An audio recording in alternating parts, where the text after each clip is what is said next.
कि video exactly क्या है। ओके, सो जस्ट हम लोग चलते हैं उस स्क्रीन की तरफ। जिन लोगों का म्यूट नहीं हो प्लीज म्यूट कर ले ताकि डिस्टर्ब ना हो बाकी लोगों को। ओके, सो यहाँ पे बेसिकली हम लोगों ने बात की थी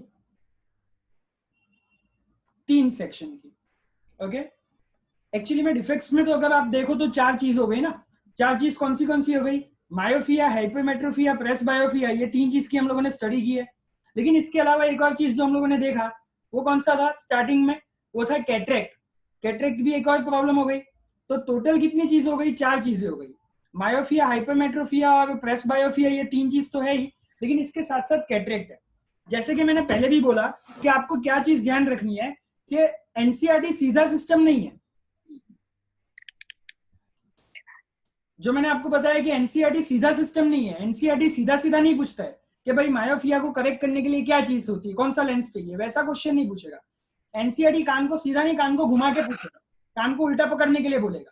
तो आपको चारों एंगल में समझना होगा ये चीज को। एक डिवीजन में आपको याद नहीं रखना है, उल्टा भी आपको याद रखने की कोशिश करनी है कि भाई अगर हम लोग ये बोले कि मायोफिया को करेक्ट करने के लिए कॉन्केव लेंस चाहिए, तो हमको उल्टा भी याद रखना पड़ेगा कि भाई कॉन्केव लेंस से मायोफिया करेक्ट हो जाएगा। समझ रहे हैं आप लोग? तो ये चीज आपको ध्यान रखनी है कि कॉन्केव लेंस से मायोफिया करेक्ट होगा। तो एनसीईआरटी में यही पूछेंगे भाई कॉन्केव लेंस से क्या करेक्ट होगा, तो आपको याद रखना है कॉन्केव लेंस से नियर साइटेडनेस या मायोफिया करेक्ट होगा। तो दोनों वे, 2 वे राउंड आपको खेलना पड़ेगा, एनसीईआरटी को समझना पड़ेगा। इसमें यही चलता है कि आपको जरूरत नहीं है कि लाइन टू लाइन याद रखने की, लेकिन आपका जो कॉन्सेप्ट है वो लाइन टू लाइन क्लियर भी होना चाहिए एट द सेम टाइम। तो ये चीज है। अब हम लोग एक वीडियो शेयर कर रहे हैं जिसमें ये तीनों जो पार्ट है, एक्चुअली में तो 4 डिफेक्ट के बारे में बताया हुआ है, लेकिन उसमें से एक डिफेक्ट हमारी स्टडी में नहीं है। लेकिन बाकी के 3 डिफेक्ट जो मायोफिया है, हाइपरमेट्रोफिया है और प्रेस बायोफिया है, वो आपको समझने की कोशिश करनी है। ओके, तो ये 3 चीज का मैं वीडियो चालू कर रहा हूँ, शांति से आप लोग देखिए उसको। समझ में नहीं आता है तो मैं शायद स्टॉप करके समझाने की कोशिश करूंगा, लेकिन मुझे लगता नहीं है कि इतना बहुत समझाने के बाद शायद आपको ऐसा कुछ होगा जो उसमें समझ में ना आए। ओके, तो मैं आपको अभी एक वीडियो चालू करके दे रहा हूँ, जस्ट आपको कनेक्टेड रहना है और वीडियो देखनी है।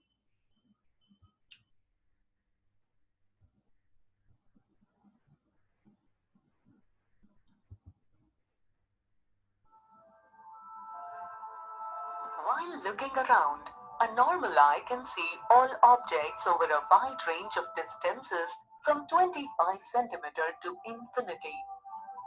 But due to certain abnormalities, an eye is unable to see objects over such a wide range of distances, and such eyes suffer.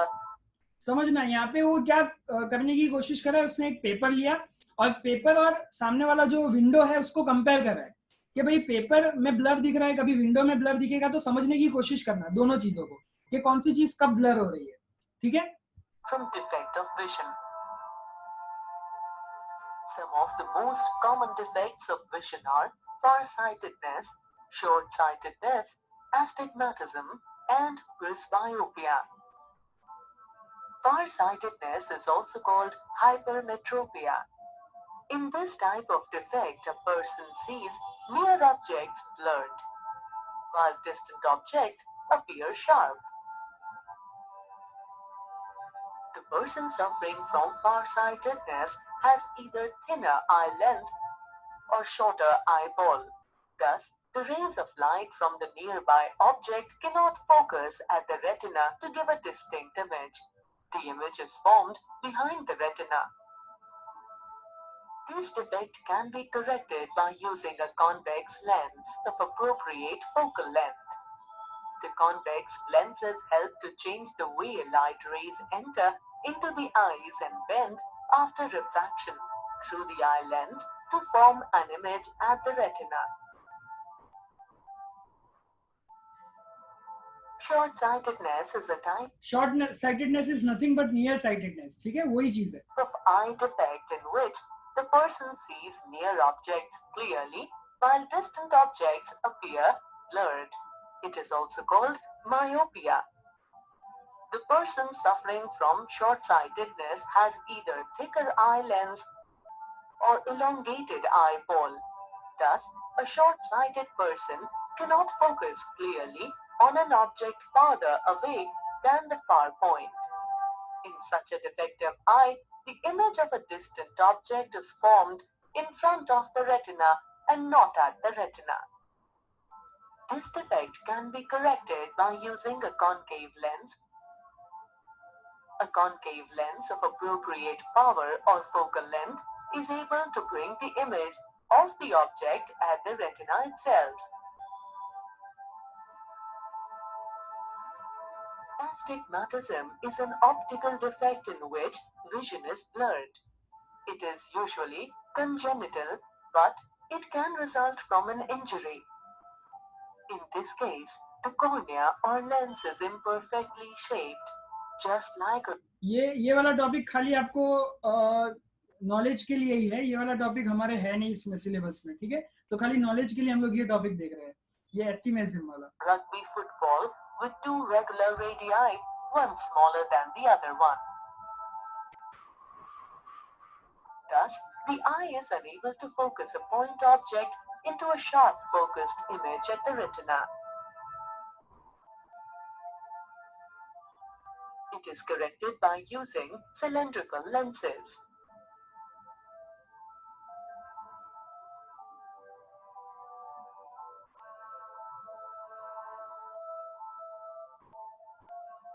Presbyopia is an optical defect which arises with advancing age.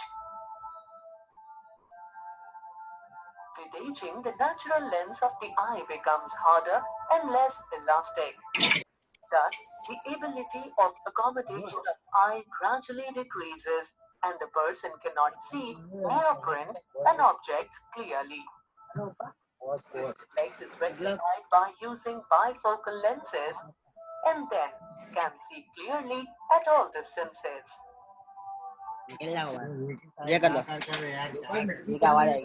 Treatments have been introduced to treat these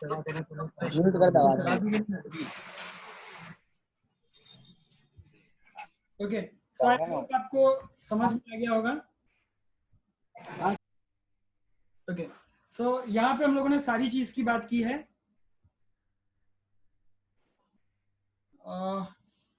okay, जिनको video नहीं दिख पाया है don't worry, मैं try कर रहा हूँ, इसको हम लोग रिकॉर्ड करके वापस से इसमें लगा देंगे, यूट्यूब में हम लोग रख देंगे. Don't worry about that. जिन लोगों को भी लेक्चर का कोई भी पार्ट, इवन मेरा कोई भी स्टेटमेंट भी मिस हो जाए तो उसकी चिंता करने की आपको जरूरत नहीं है. आप खाली मेरे लेक्चर पे भी ध्यान दोगे, इट विल बी ओके. ये सारा का सारा वीडियो रिकॉर्ड हो रहा है और वो रिकॉर्ड करके मैं उसमें डाल दूंगा, ठीक है? So don't worry about that. हम लोग जितना हो सके उतना आपको कोऑपरेट करने की ये टाइम पे कोशिश करेंगे.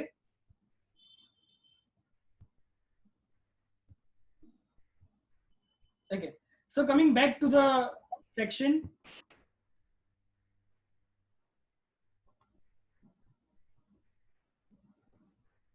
Okay, this is the important one. Reflection of the light through a prism. Okay, prism क्या होता है? ये शायद हमको पहले पता होना चाहिए कि प्रिज्म कौन सी चीज होती है.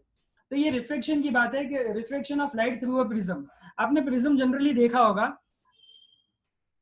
प्रिज्म आपने जनरली देखा होगा कि हम लोग जो पेपर वेट रखते हैं ऑफिस में, पता है ना, पेपर वेट पड़ा होता है, वो थोड़ा रेक्टेंगुलर शेप का होता है, थोड़ा ग्लास से बना हुआ होता है, ग्लास से बना हुआ होता है, रेक्टेंगुलर शेप का होता है. तो उसमें आप देखो तो कि कुछ भी ऐड होती है, कोई भी चीज नीचे रखी होती है, तो वो थोड़ा हमको मान लो कि ऊपर आके ऊपर उठ के दिखता है. तो वही चीज है प्रिज्म, ठीक है? हमको वो चीज जो नीचे होती है वो थोड़ा ऊपर उपस के दिखती है. आप अगर आपको वो समझ में नहीं आ रहा, आपने नहीं देखा हुआ है पेपर वेट, ऑफिसों में पेपर वेट नहीं हो, अगर आपने नहीं देखा हुआ है तो डेफिनेटली आपने एक और चीज देखी होगी, आपने स्विमिंग पूल देखा होगा. ओके, तो स्विमिंग पूल में आपने अगर देखा हो अच्छे से, तो पानी जब भरा हुआ होता है तो वो रेक्टेंगुलर प्रिज्म ही बन जाता है. रेक्टेंगल शेप में पानी भरा हुआ होता है, वो प्रिज्म का काम करता है. तो उसकी जो नीचे की टाइल्स होती है ना, जो फ्लोर होता है, वो फ्लोर भले नीचे हो, लेकिन वो टाइम पे हमको कैसा दिखता है कि थोड़ा ऊपर आ गया है, स्लाइटली ऊपर मूव होकर दिखता है हमको. तो वो जो चीज होती है that is called the reflection of light through a prism. वो जो भी चीज होती है उसको हम लोग क्या बोलते हैं कि reflection of light through a prism. Okay, तो यहाँ पे हम लोग देखने वाले हैं, डोंट वरी कि क्या क्या चीज है, हम लोग बात करेंगे. तो देखो point to point, cursor to cursor आपको मूव करना है मेरे साथ। जो चीज मैं अंडरलाइन करूं वो चीज आपको अंडरलाइन कर लेनी है। क्या दिया हुआ है इसमें? तो you have learned about how light gets reflected through a rectangular glass slab. Okay, rectangular glass slab का हम लोगों ने मैंने आपको एग्जांपल भी दिया। क्या होता है रेक्टेंगुलर ग्लास स्लैब में कि मान लो कि भाई स्विमिंग पूल का नीचे का जो फ्लोर है वो हमको थोड़ा ऊपर ऊपर के दिखता है, तो वही चीज है कि जो रेक्टेंगुलर ग्लास स्लैब में हो जाता है कि ऊपर आके हमको थोड़ी चीज दिखाई देती है। ओके, तो for parallel reflecting surface as in glass slab, the emergent ray is parallel to the incident ray. However, the slightly displaced laterally, how would the light get reflected through a transparent prism? So consider a rectangular glass slab.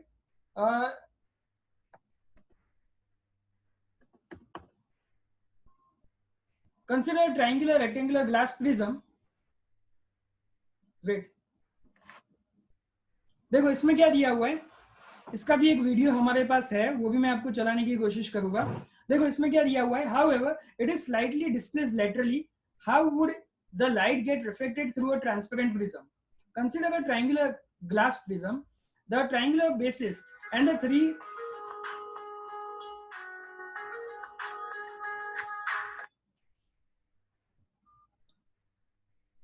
consider a triangular glass prism. It has two triangular bases and three rectangular lateral surfaces. These surfaces are inclined at to each other. The angle between the two lateral faces is called angle of prism. Okay, यानी ये prism जो होता है ना वो एक angle पे fix होता है। मैं आपको एक अभी प्रिज्म का अगर हो सके तो हम लोग एक वीडियो देखने की कोशिश करेंगे, एक और वीडियो, उसमें मैं आपको अच्छे से बता पाऊंगा कि प्रिज्म किस तरह से होता है। तो प्रिज्म जो एक्चुअली में होता है ना, वो सारे उसके जो फेसेस है ना वो कुछ एंगल पे रखे जाते हैं ताकि रिफ्लेक्शन प्रॉपरली हो सके। Okay, the angle between the two lateral faces is called angle of the prism. Let us do an activity to study the reflection of light through a rectangular glass prism.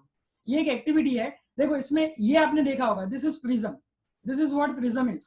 अब ये prism में क्या होता है कि इसके तीन face जो होते हैं वो ट्राइंगल शेप में होता है। 3D इसको इमेजिन करना पड़ेगा। 3D जब आप इमेजिन करोगे ना, 3D जब आप इसको इमेजिन करोगे ना तो आप ज्यादा समझ पाओगे। ऐसा समझो कि इसके तीन फेस है, 1, 2 एंड 3, और नीचे का जो फोर्थ फेज होता है ना, वो फोर्थ फेज जो होता है वो रेक्टेंगल शेप में होता है। तीन फेस ट्रायंगल शेप में और जो फोर्थ फेज जो है वो रेक्टेंगल शेप में। तो इसके कारण क्या होता है कि इसके कारण हम लोग लाइट की रे का डायरेक्शन बदल सकते हैं। ये यही चीज को हम लोग बोलते हैं रिफ्लेक्शन। ओके, रिफ्लेक्शन में देखो अब आपको मैं दिखाने की कोशिश करता हूँ।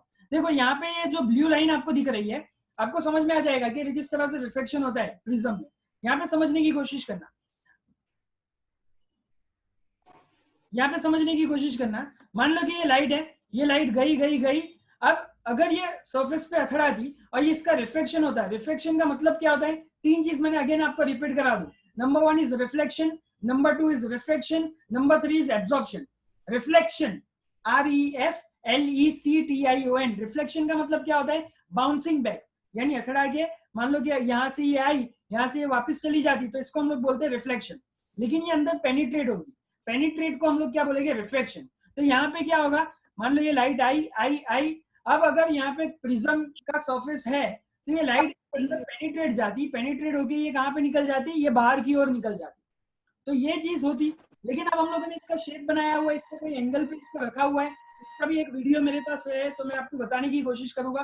तो इसका रिफ्लेक्शन का डायरेक्शन हम लोग बदल सकते हैं। किस तरह से? देखो फ्रेंड्स, ये यहाँ से हम लोगों ने लाइट लाए, यहाँ से हम लोग लाइट लाए। अब इसका डायरेक्शन चेंज हो जाता है क्योंकि ये एंगल पे है, तो ये एंगल से ये वर्टिकल हो जाएगा। और वापस से क्या होगा कि ये लाइट वापस से यहाँ पे आई, ये भी जो सरफेस है वो कोई एंगल पे बेंड होगा, तो ये लाइट जो है इसका डायरेक्शन ऐसा हो जाएगा, ये यहाँ से एमर्ज कर जाएगी। इसका मतलब क्या कि इंसिडेंट और एमर्जेंट, इसको हम लोग बोलेंगे इंसिडेंट रे। जो रे यहाँ पे आ रही है, अथड़ा रही है, उसको इंसिडेंट रे बोलेंगे, और जो रे बाहर की ओर निकल रही है उसको एमर्जेंट रे बोलेंगे। तो इंसिडेंट रे और एमर्जेंट रे दोनों का डायरेक्शन आप देख सकते हो, दोनों का डायरेक्शन कहाँ पे जा रहा है वो आपको समझने में आना चाहिए। ओके, तो ये ट्रायंगुलर प्रिज्म का कहानी है। ओके, अब इसमें क्या होता है मैं आपको आगे बताऊं।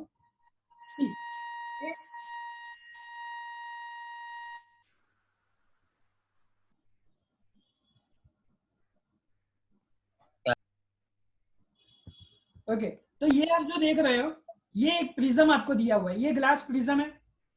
ब्यूटी ऑफ दैट इज कि जब हम लोग इस पे व्हाइट लाइट फोकस करते हैं, समझना मेरी चीज, हम लोग प्रिज्म की बात करें, प्रिज्म मैंने आपको बताया कितने फेस ट्राइंगल के हो गए, तो 3 फेस इसके ट्राइंगल के हो गए, एंड द फोर्थ फेस जो उसका चौथा भाग है, जो फ्लोर है, वो रेक्टेंगल शेप का होगा। यानी आप समझो कि 3 ट्राइंगल लगे हुए हैं और नीचे जो है वो रेक्टेंगल है, 3 ट्राइंगल ऐसे एडजस्ट है और नीचे जो है वो एक एंगल पे रेक्टेंगल है। उसका भी मैं आपको डायग्राम बता दूंगा कि किस तरह से होता है। The beauty of this is, अभी हम लोगों ने देखा आगे कि अगर देखो, आपने देखा यहाँ पे क्या देखा कि ये लाइट के हम लोग, लाइट का जो डायरेक्शन है इसके कारण, ये ऐसे स्ट्रक्चर के कारण हम लोग लाइट का डायरेक्शन यानी लाइट का जो रिफ्लेक्शन होता है वो हम लोग चेंज कर सकते हैं। लेकिन अब यहाँ पे एक और चीज की ब्यूटी जो हम लोगों को समझनी है कि जब हम लोग इस पे व्हाइट लाइट डालते हैं ना, व्हाइट लाइट, अब व्हाइट लाइट मतलब क्या, सनलाइट की जो लाइट होती है वो जनरली व्हाइट लाइट होती है। हालांकि वो मान लो कि बहुत सब क्लाउडी एटमोस्फियर से आती है, डस्ट पार्टिकल से आती है, तो थोड़ा स्लाइटली हमको येलो दिखती है, but actually it is not yellow, it is white colour. तो इसकी ब्यूटी ये है कि जब भी वो व्हाइट कलर आता है ना, ये प्रिज्म पे जाता है, तो ये जो आपको कलर मिल रहा है ना, this is called the band of colours. See this are the band of colours, और ये बैंड ऑफ कलर जो है वो 7 कलर में आपको मिलेगा। 7 कलर कौन से, तो 7 कलर आप ये स्टेटमेंट याद रख लो, अंडरलाइन कर लो, विबग्योर, ये नाम याद रख लो, VIB, दिख रहा है आप सबको, VIBGYOR, विबग्योर शॉर्ट फॉर्म है इसका, विबग्योर। ये हम लोग क्या सीख रहे हैं, टॉपिक कौन सा चल रहा है, reflection of light through a prism. यानी हम लोग क्या कर रहे हैं, रिफ्लेक्शन कर रहे हैं और प्रिज्म में देख रहे हैं। ये रिफ्लेक्शन कहां पे चल रहा है, एक प्रिज्म में चल रहा है। ओके, तो यहाँ पे आप समझो, वापस से देखो यहाँ पे स्क्रीन पे सब लोग, कि व्हाइट लाइट जब जा रही है तो व्हाइट लाइट गई और बाहर कौन सा निकला, तो व्हाइट लाइट चली गई, अब व्हाइट लाइट नहीं मिल रही है, लेकिन अब हमको 7 कलर उसके से मिल रहे हैं। ये 7 कलर कौन से हैं, this are the 7 colours of VIBGYOR. VIBGYOR अगर हम लोग इसका फुल फॉर्म करें, ये एक शॉर्ट ट्रिक बनाई हुई है, लेकिन इसका फुल फॉर्म क्या है, V स्टैंड्स फॉर वायलेट, देखो यहाँ पे दिया हुआ है, V stands for violet, I stands for indigo, B stands for blue, G stands for green, Y stands for yellow, O stands for orange, and R stands for red. अब नीचे से ऊपर की ओर देखो, ये फिगर में नीचे से ऊपर की ओर देखो, तो V से चालू होता है और यहाँ पे R दिया हुआ है, R पे आता है, V से चालू हुआ violet, indigo, blue, green, yellow, orange and red. तो इस तरह से आपको व्हाइट लाइट से 7 कलर मिले। अब ये हमको कंफ्यूजन होना चाहिए ना। अच्छा, उससे पहले एक और चीज मैं बता दूं, जो दिस ये जो 7 कलर मिले, इनका ग्रुप जो है उसको हम लोग बोलते हैं spectrum. So this band of 7 colours, जो हम लोगों ने व्हाइट लाइट डाली, व्हाइट लाइट इंसिडेंट की, और हमको जो 7 कलर मिले ना, ये 7 कलर के ग्रुप को हम लोग बोलते हैं स्पेक्ट्रम। क्या बोलते हैं, स्पेक्ट्रम। देखो यहाँ पे दिया हुआ है, the band of coloured components of a light beam is called spectrum. ये चीज को हम लोग बोलेंगे स्पेक्ट्रम। समझाऊं वापिस से, व्हाइट लाइट डाली और 7 कलर मिले, 7 कलर को हम लोगों ने, ये ग्रुप को हम लोगों ने बोला स्पेक्ट्रम। मतलब हम लोग यूं बोल सकते हैं कि व्हाइट लाइट डाली और स्पेक्ट्रम मिला। ठीक है, अब क्वेश्चन ये होना चाहिए कि 7 कलर तो डाले ही नहीं थे, लाइट गई तो लाइट ही मिलनी चाहिए थी, लाइट गई और 7 कलर क्यों मिले। तो इसका सिंपल आंसर ये है कि जो व्हाइट लाइट है ना, वो ये 7 कलर से बना हुआ होता है।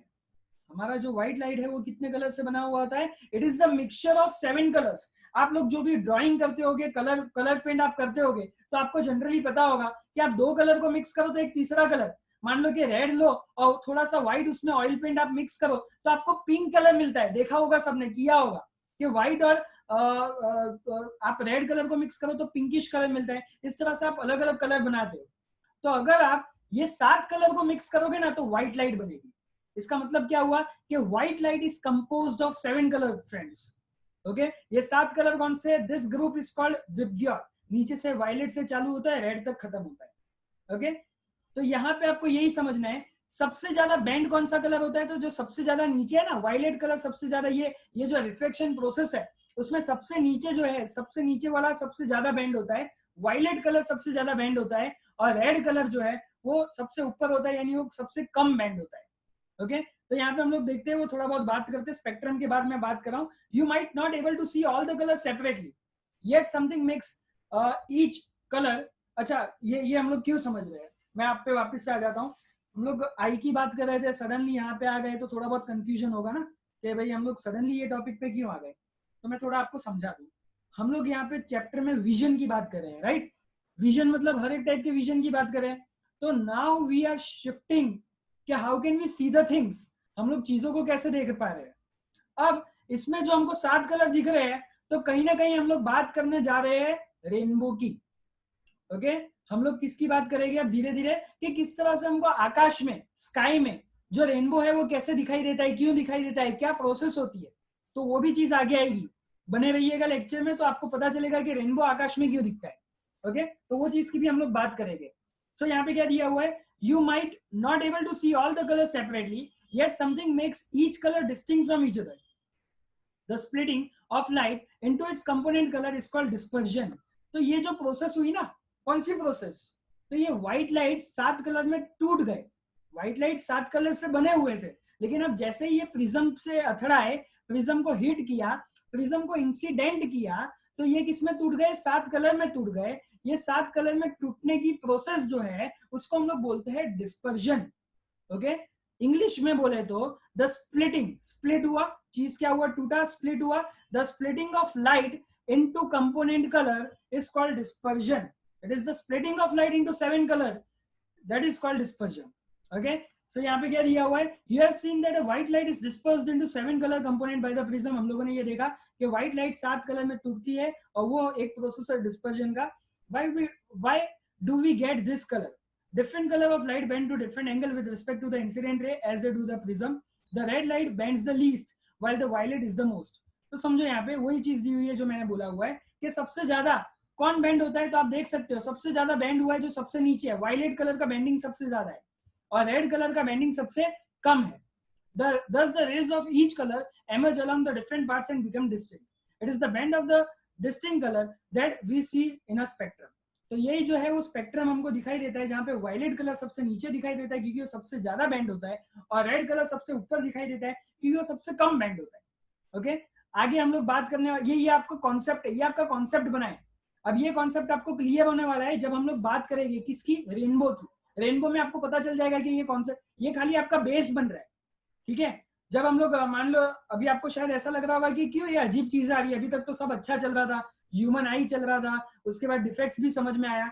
ये अजीब चीज आएगी जब आप मान लो कि बिल्डिंग खड़ी करते हो ना, तो बिल्डिंग खाली बन रही होती है ना, तो आपको स्ट्रक्चर समझ में नहीं आएगा, लेकिन बिल्डिंग एकदम डेकोरेटली आपको खड़ी हो जाएगी ना, तब आपको पता चलेगा अरे हाँ ये चीज बनने वाली है.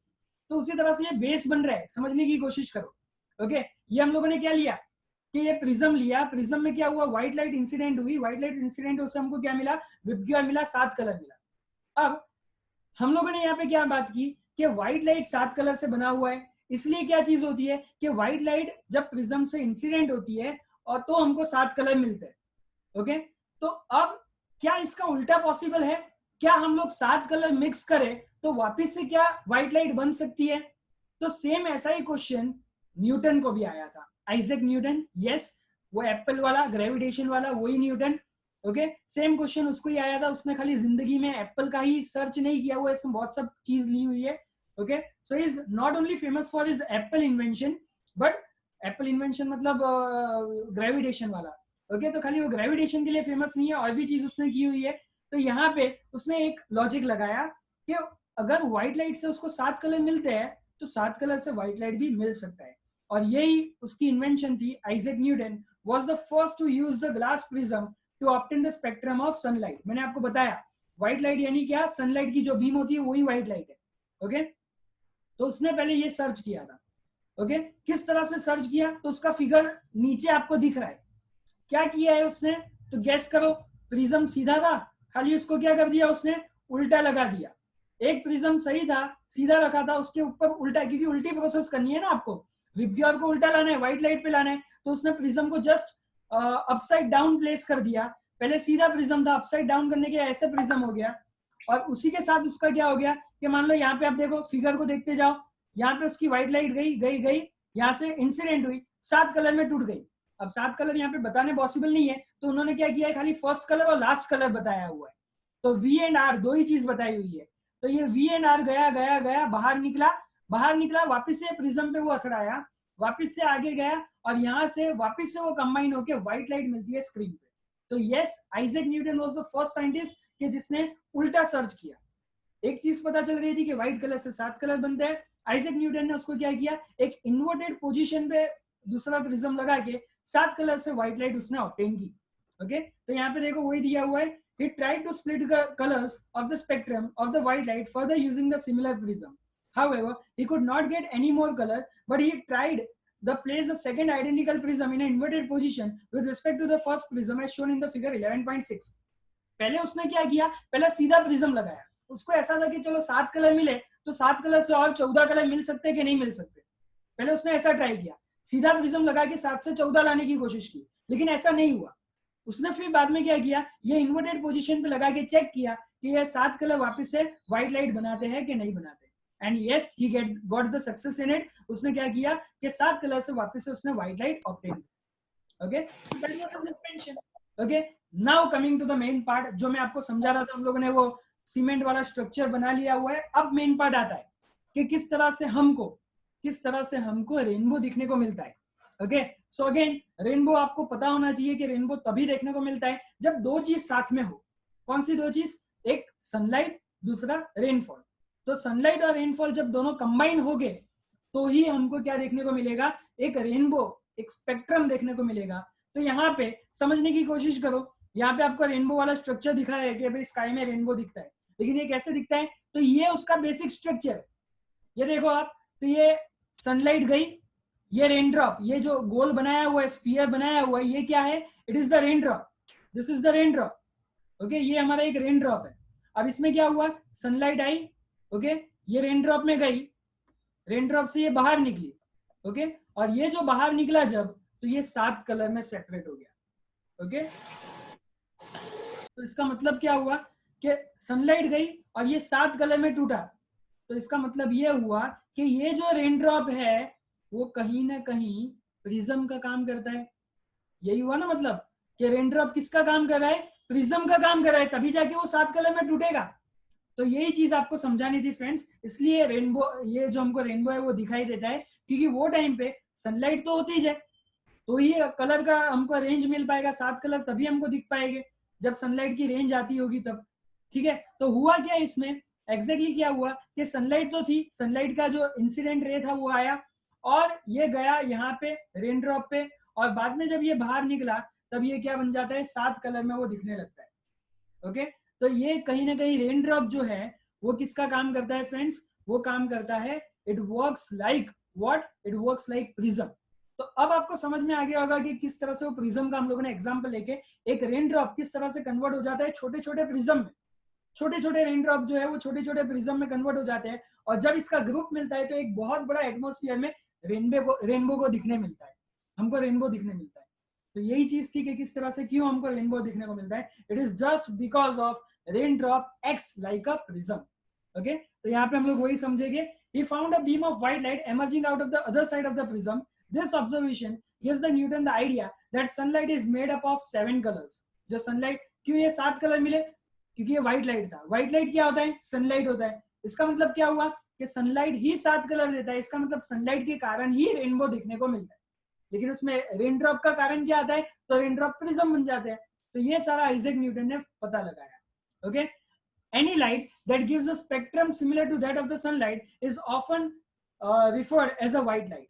A rainbow is a natural phenomena. तो ये यहाँ पे रेनबो की बात चालू हो गई है। तो rainbow is a natural spectrum appearing in the sky after a rain shower. It is caused by the dispersion of the sunlight by tiny water droplets in the atmosphere. वही चीज की बात की है कि रेनबो हमको क्या, रेनबो एक नेचुरल स्पेक्ट्रम है।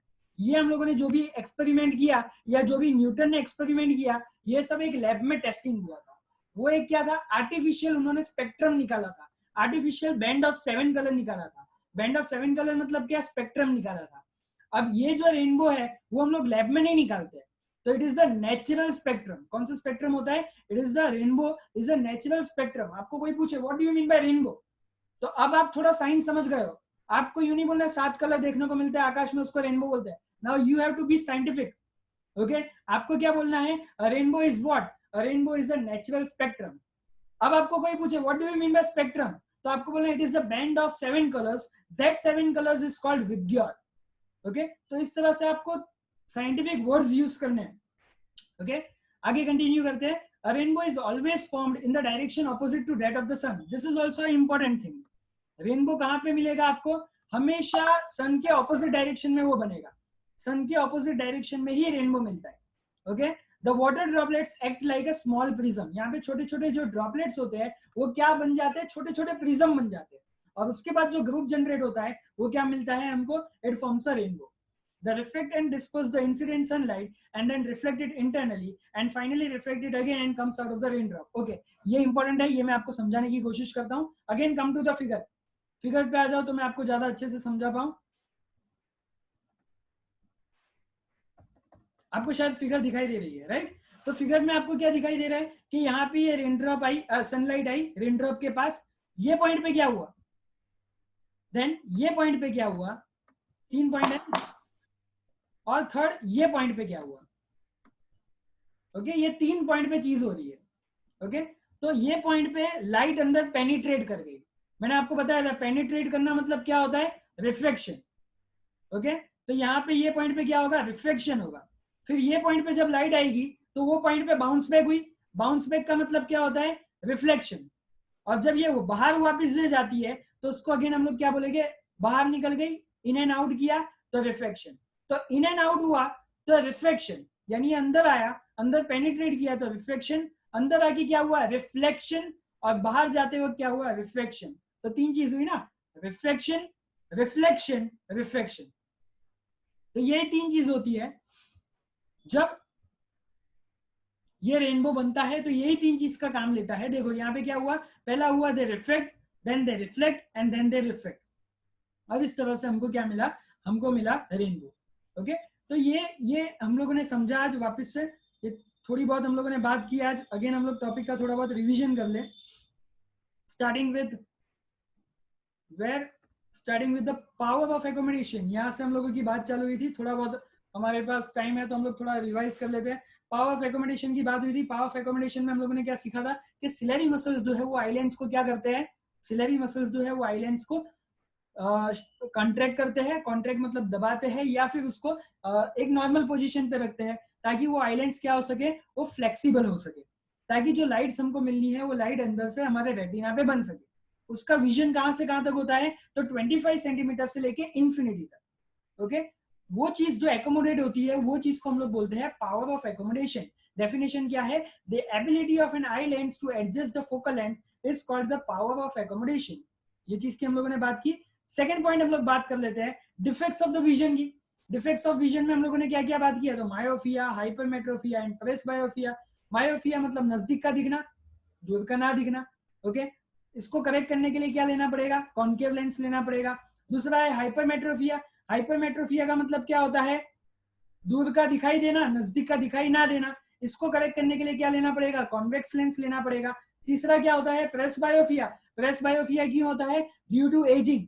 जब एज बढ़ने लगती है तो धीरे धीरे सिलेरी मसल्स, जो अंदर के जो मसल है, आंखों के जो मसल्स है, वो काम करने वीक हो जाते हैं. एंड उसके लिए बाइफोकल लेंस, यानी दोनों फोकल वाले lenses, concave as well as convex lens को मिक्स करके एक बाइफोकल लेंस बनाया जाता है, जिसके कारण ये प्रॉब्लम सॉल्व हो सके. तो ये 3 चीज का हम लोगों ने स्टडी किया. ये 3 चीज को हम लोगों ने समझा. Defects of vision. अगेन ये डिफेक्ट्स ऑफ विजन आप लोग एक्सपेक्ट नहीं करोगे, बट ये 4 मार्क में पूछते हैं. इतना सिंपल चीज 4 मार्क में तीनों चीज पूछते हैं विद फिगर बट ऑब्वियस. तो ये आप थोड़ा भी अगर आपको पता चल जाए तो आपके लिए ज्यादा अच्छा होगा. आप अच्छे से इसका शॉर्ट नोट आंसर लिख सकोगे.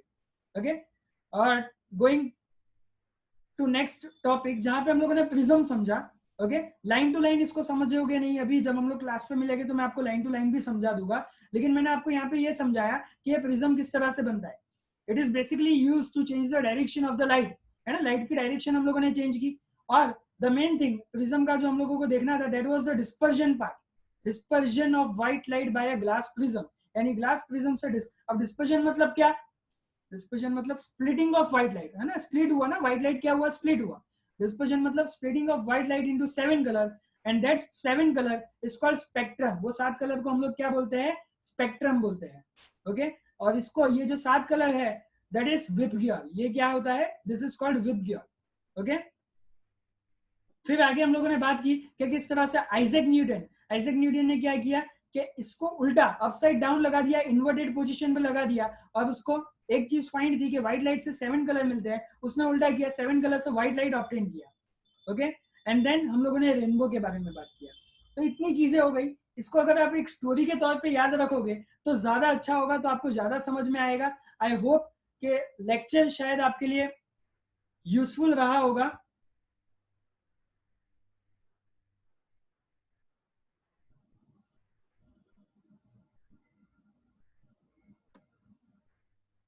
ओके, सो आई होप आपके लिए लेक्चर यूजफुल रहा होगा। जिन लोगों को कुछ भी समझ में नहीं आया हो वो लोग डेफिनेटली, मैं आपको टाइमिंग दे देता हूं। You can call me between 7 to 9, 7 से 9 के बीच में आप कभी भी मेरे को कॉल कर सकते हो। शायद मैं कॉल ना उठा पाऊं तो डेफिनेटली मैं आपको कॉल बैक करके आपके आंसर्स जो है वो देने की कोशिश करूंगा। लेकिन आपका काम क्या होगा कि रेगुलरली ये लेक्चर देखो।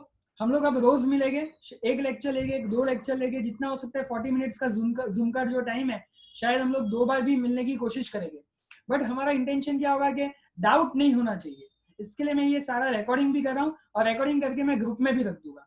ग्रुप में भी आप देख पाओगे, वापस से लेक्चर को सुन पाओगे, कुछ पार्ट आपका जो मिस हो गया है वो वापस से वहां पे सुन पाओगे, कवर कर पाओगे शायद। और आपको हेल्प चाहिए तो आप 7 से 9 में कभी भी मेरे को कॉल कर सकते हो। मैसेज तो आप कभी भी कर सकते हो। मैसेज में अगर आपका डाउट सॉल्व हो जाएगा तो मैं मैसेज में आपको देने की आंसर देने की कोशिश करूंगा। बट हाँ, पढ़ने का चालू रखना। 3 महीने को हम लोग जो अगस्त के बाद चालू होगा तब हम लोग टोटली नलीफाई नहीं होने चाहिए। क्योंकि आप समझो, अगस्त के बाद यानी कब चालू करेंगे ये लोग? सितंबर में, अक्टूबर में, वो टाइम पे तो वापस से दिवाली वैकेशन आ जाएगा। तो पढ़ाई कितनी चालू हो पाएगी? स्कूल वाले आपको इतना कंट्रीब्यूट नहीं कर पाएंगे। अगर आप यूं डिपेंड हो कि चलो स्कूल चालू होगा बाद में हम लोग पढ़ाई स्टार्ट करेंगे, तो वो कोई यूजफुल चीज नहीं होगी। ओके, बाकी सब लोग क्या है कि भाई अभी छूट गए है कि चलो अब होगा तब देखा जाएगा, बट वो चीज मत करना। जितना टाइम है क्लासेस चालू हो जाए तो वेल एंड गुड, हम लोग फटाफट क्लासेस पे आके प्रिपरेशन करने लगे। लेकिन अभी क्लासेस नहीं है तो जितना हो सके हम लोग इंटरनेट पे बेस्ट यूज इसका करने की कोशिश करेंगे। Okay, so I hope lecture is useful to us, सबके लिए, हम लोगों के लिए, मेरे लिए भी, आपके लिए भी, सबके लिए ये लेक्चर यूजफुल रहा होगा। हम लोग यहाँ पे हमारा सेशन एंड करें। तो you can get to it. हम लोग इसका जो रिकॉर्डिंग है वो ग्रुप में रख देंगे। टिल देन हम लोग अब कल का टाइम डिसाइड करके मैं ग्रुप में आपको रख दूंगा। ठीक है, तो लेक्चर आज यहाँ का है, आप लोग लीव कर सकते हैं। Thank you.